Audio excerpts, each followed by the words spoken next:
大家好，我是 Masa。这一次我想要跟大家分享一下很好吃的米汉堡，它叫豚の生姜焼きライスバーガー，然后中文是张烧猪肉米汉堡。那这个张烧猪肉是一种我们常会吃的料理，通常我们会配白饭，然后味噌汤，然后就在家吃的。那这一次我来用这个张烧猪肉做成米汉堡的样子，所以这个料理是跟日本的连锁店什么汉堡那一家有一点接近，那当然那家就有很多种类、很丰富的米汉堡。那如果你想要在家做看的话，你可以参考这个做法的。那做法是非常简单的。好，那我们就开始做。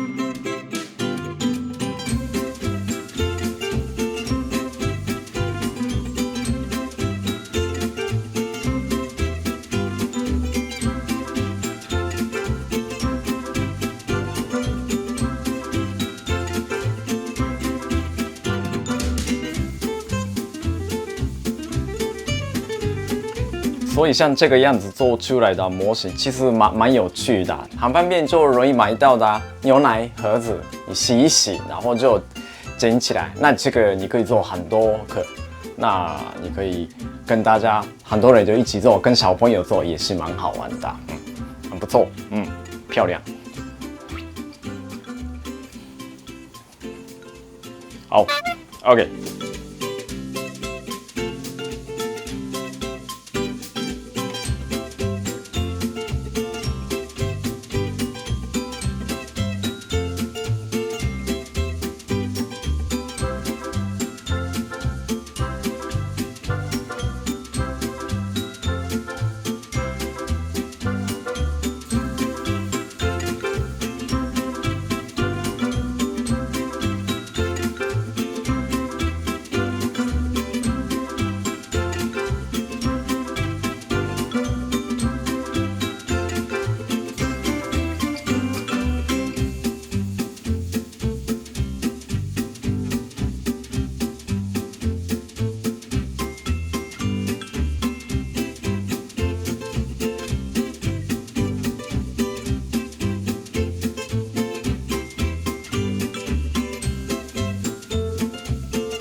这样子就有非常漂亮、好吃的样子的ライスバーガー完成啦。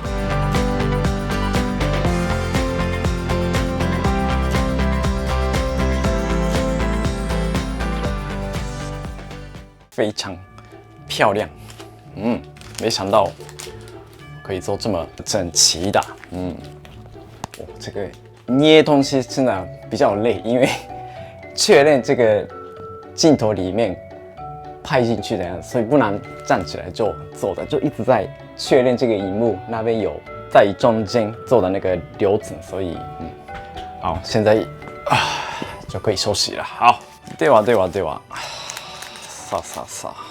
では、いただきます。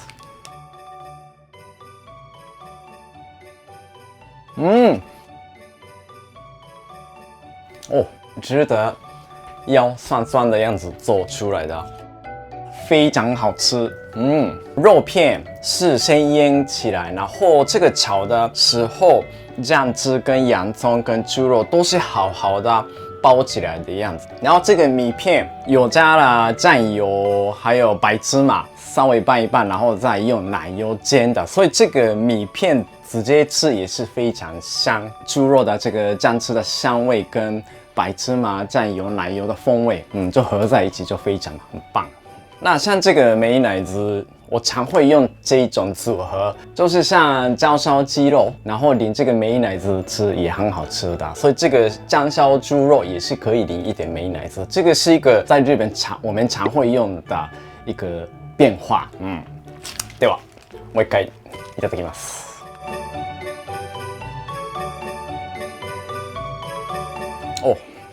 太成功了，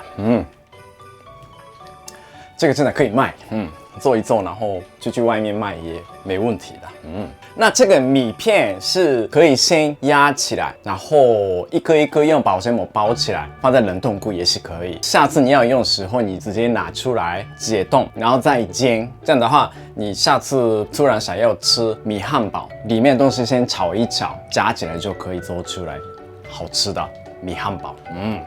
好，那所以今天我做的这个饭式的话，不会很复杂，也不需要准备很复杂的道具，牛奶的盒子捏一捏就可以做出来这么好吃的米汉堡。那大家一定要试试看哦，谢谢。